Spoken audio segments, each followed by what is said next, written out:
Alhamdulillah, wassalatu wassalamu ala rasulillah wa ala alihi wa ashabihi wa man tabi'ahu wa wala.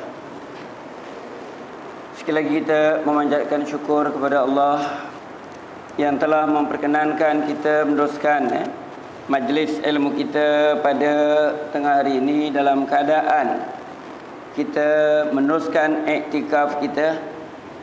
Mudah-mudahan kita sentiasa dirahmati dan diberkati Allah Subhanahu wa taala insya-Allah. Kalau pada minggu yang lalu kita telah menjelaskan bagaimana rumah tangga itu boleh dijadikan sebagai satu ibadah, atau bagaimana pemahaman kita bahawa ibadah itu boleh diterapkan dalam kehidupan berkeluarga, yang mana ia boleh membantu untuk merangsang, mendorong dan meningkatkan nilai kehidupan berkeluarga. Dan hari ini kita menyambung Iyyaka nasta'in. Setelah Iyyaka na'budu, hanya Engkau yang kami tunduk mengabdikan diri kepadamu, dan kepadamu juga kami mohon pertolongan. Sebagai manusia yang dicipta Allah Subhanahu wa taala yang serba kekurangan, kita jangan menganggap kita lengkap segala-galanya. Kita jangan menganggap bahawa kita ni dah perfect. Dalam dunia ni tak ada manusia yang maksum kecuali para rasul. Kerana itu kita terdedah dengan kekurangan, kelemahan, kealpaan dan yang seumpamanya. Jadi untuk mengekalkan kita agar kehidupan berkeluarga yang dibina dalam keadaan beribadah kepada Allah Subhanahu wa taala, adalah kita mengharapkan pertolongannya. Tanpa pertolongan Allah, kita tidak akan mampu untuk melakukan apa saja. Kita diajar untuk sentiasa mendekatkan diri kepada Allah Subhanahu wa taala. Umpamanya dalam zikir selepas salat kita, selalu kita berdoa, Allahumma a'inni ala zikrika wa syukrika wa husni ibadatik. Ya Allah, bantulah, tolonglah aku agar sentiasa mengingatimu, wa syukrika, agar sentiasa bersyukur kepadamu, wa husni ibadatik, dan memperelokkan ibadahku terhadapmu. Sedangkan kita tahu bahawa kita mampu untuk berzikir, kita mampu untuk bersyukur, dan kita mampu untuk memperelokkan ibadah kita. Tetapi kita masih mengharapkan pertolongan Allah Subhanahu wa taala. Kita masih mengharapkan bantuannya, kerana kita tidak akan mampu melakukan sesuatu tanpa bantuan Allah Subhanahu wa taala. Itu benda yang kita rasa tak ada orang tolong pun kita boleh buat. Kita minta Allah supaya membantu kita mengingati Allah Subhanahu wa taala. Tetapi kita harus sedar, adakah dalam semua masa kita mengingati Allah Subhanahu wa taala? Adakah dalam semua masa kita sedar kemampuan kita itu dapat membantu kita? Contoh yang mudahlah, katalah kita berjalan ataupun naik MRT, amoy cantik depan kita. Waktu itu ingat Tuhan ke ingat amoy yang ada kat depan? Tak dalam MRT duduk menghadap. Lepas tu Amoy ke depan tu, kaki atas kaki. Maka nampaklah yang sebahagian yang sepatutnya ditutup. Waktu itu kalau ingat Allah, mata kita akan lelapkan sedikitlah. Kalau tak ingat Allah, maka mata itu akan seperti si kucing lapar. Itu baru dalam kehidupan yang lumrah masa kini. Suatu kita minta, Allahumma inni ala zikrika, ya Allah bantulah aku untuk mengingati kamu. Jadi kalau kita terpandang seperti itu, kita ingat Allah Subhanahu wa taala, maka kita akan beristighfar dan kita akan cuba elakkan mata kita dari bertentangan dengan maksiat yang berada di depan, walaupun itu peluang yang terbuka kepada kita.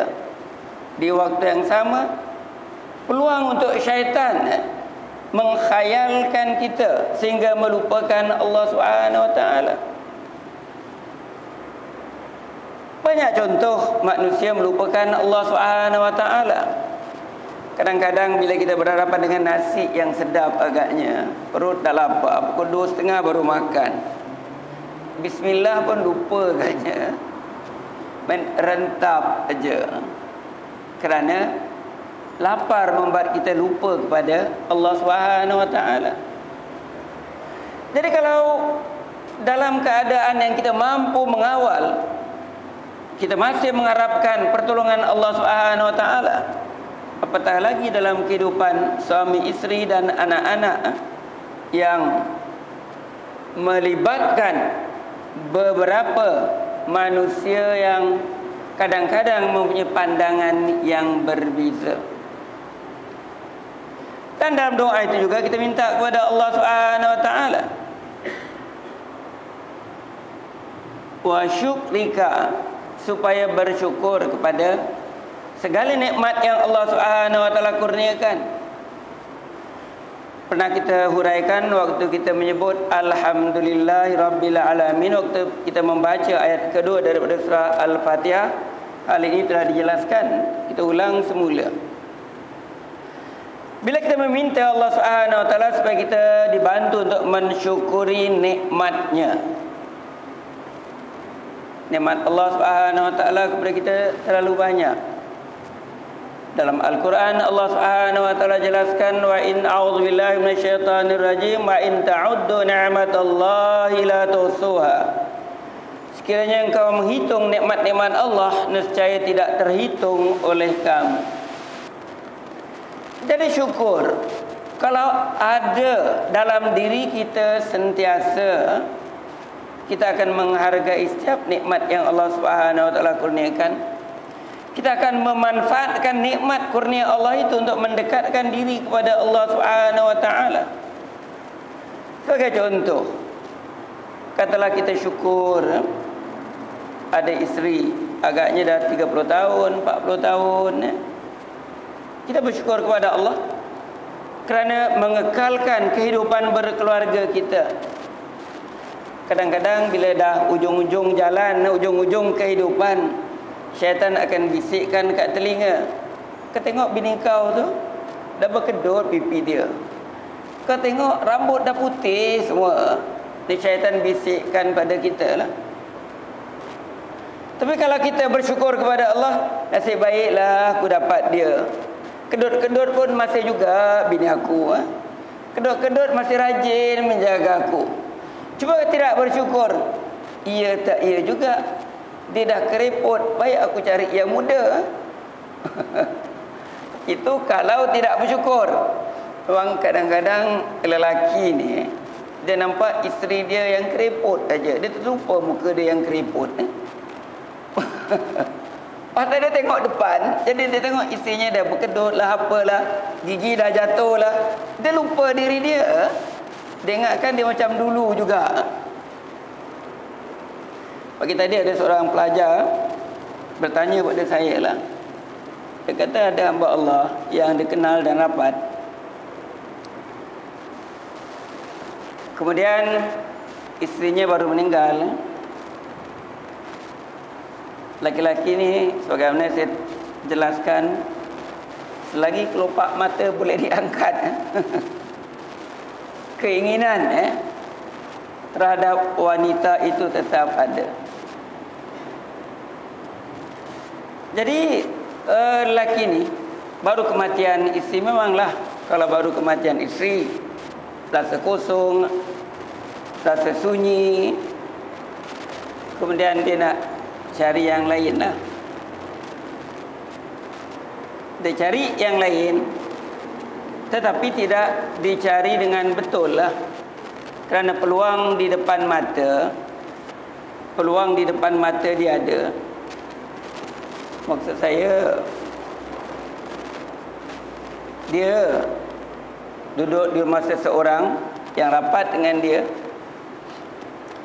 dan di rumah itu ada maid agaknya sesuai lah untuk dia. Maka dia pun berhubung dengan wanita itu, dan saya diberitahu belum sampai setahun duit yang dia miliki lebih 30,000 telah habis. Jadi hamba Allah yang kita contohkan ini, pertama dia lupakan Allah Subhanahu Wa Taala. Yang kita minta, a'inni ala zikrika, bantulah aku untuk mengingatimu. Kalau dia mengingati Allah Subhanahu Wa Taala, dia tidak akan ada hubungan dengan tukang gaji di rumah tersebut. Dan kalau dia bersyukur kepada nikmat Allah, maka dia akan gunakan kesihatan yang ada untuk mendekatkan diri kepada Allah, bukan menjauhkan dirinya daripada Allah Subhanahu Wa Taala dengan buat perkara-perkara yang sumbang. Dan kalau dia bersyukur dengan Allah Subhanahu Wa Taala, dia tidak akan menghabiskan wangnya begitu saja. Kalau dalam beberapa bulan 30,000 dah habis, buat apa agaknya? Ini tak syukur kepada nikmat yang Allah Subhanahu Wa Taala kurniakan. Sebab itu ada kata orang kita kan, kubur kata mari, rumah saja kata nanti, tapi pun tak mau sedar diri. Itu masalah. Dan doa yang akhir, a'inni ala zikrika wa syukrika wa husni ibadatik. Ini minta kepada Allah supaya membantu untuk memperelokkan ibadah kita. Jadi bila menyebut memperelokkan ibadah, bukan semata-mata kita salat, lepas tu kita belajar bagaimana menghalusi salat supaya salat kita elok dilihat, tumakninah dan sebagainya. Itu adalah sebahagian. Itu penting, tetapi sebahagian. Tetapi bagaimana ibadah yang kita lakukan itu dapat membentuk watak kita? Bagaimana ibadah itu dapat menyerlah dalam kehidupan kita seharian, dalam kehidupan berkeluarga? Macam mana agaknya? Itu yang dimaksudkan. Wa husni ibadatik, minta Allah memperelokkan ibadah kita, bantu kita untuk memperelokkan ibadah kita. Kalau kita lihat salat umpamanya sebagai contoh, Allah Subhanahu Wa Taala firmankan, a'udzubillahi minasyaitonir rajim, innas salata tanha 'anil fahsya'i wal munkar. Sungguhnya salat itu dapat mencegah seseorang daripada melakukan kekejian dan kemungkaran. Artinya kalau salatnya elok, kalau salatnya baik, maka dia akan mempunyai tenaga, dia akan mempunyai kesanggupan, dia mempunyai kemampuan untuk tidak melakukan sebarang perkara yang keji dan sebarang perkara yang mungkar. Demikian juga ibadah dalam kehidupan berkeluarga. Kalau dia memperelokkan ibadah kehidupan berkeluarga dengan maksud menjalankan segala amanah, melaksanakan segala tanggungjawab dengan baik, maka kehidupan rumah tangga itu akan bertambah baik. Kedamaian, kesejahteraan yang diharapkan insya-Allah akan tercapai. Jadi ini menunjukkan bahawa kita pasti tidak mampu melakukan sesuatu kecuali dengan bantuan dan pertolongan Allah Subhanahu wa taala. Orang yang tidak mahu minta tolong kepada Allah, orang yang tidak meminta bantuan Allah Subhanahu wa taala adalah orang-orang yang sombong. Kerana Allah menyintai hamba-hambanya yang meminta kepadanya. Tapi kalau dengan manusia, asyik muka kita je yang minta, menyampah dia. Muka engkau je, tak ada muka lain. Itu manusia dengan manusia. Tetapi Allah Subhanahu wa taala suka kepada hamba-hamba yang meminta, yang bermohon kepadanya. Kerana bila kita meminta bantuan kepada Allah, kita akui keagungan Allah, kita akui sifat Rahman Allah, kita akui bahawa Allah itu Maha Penyayang. Kita minta, berarti kita merasakan yang mampu untuk membantu kita ialah Allah Subhanahu wa taala. Tapi kalau orang itu rasa tak perlulah bantuan Tuhan, dia sendiri boleh buat. Sebab itu kadang-kadang kita dengar orang-orang yang berjaya, dia kata saya berjaya kerana usaha saya semata-mata. Ini manusia yang sombong, manusia yang lupakan Tuhan, manusia yang merasakan bahawa dia boleh buat tanpa Allah Subhanahu wa taala. Sedangkan kita selalu baca zikir kita, la haula wala quwwata illa billah. Tidak ada daya dan tidak ada upaya melainkan dengan pertolongan Allah Subhanahu wa taala. Jadi dalam kehidupan berkeluarga, bila kita menyebutkan iyyaka nasta'in, hanya engkau kami memohonkan pertolongan. Jadi untuk mendapatkan pertolongan Allah Subhanahu wa taala, hendaklah kita sentiasa berusaha daripada awal lagi untuk mengikut panduan yang diberikan Allah Subhanahu wa taala melalui rasulnya Muhammad sallallahu alaihi wasallam. Kalau kita kembali kepada awal pernikahan, ini kita telah jelaskan mula-mula dulu, di mana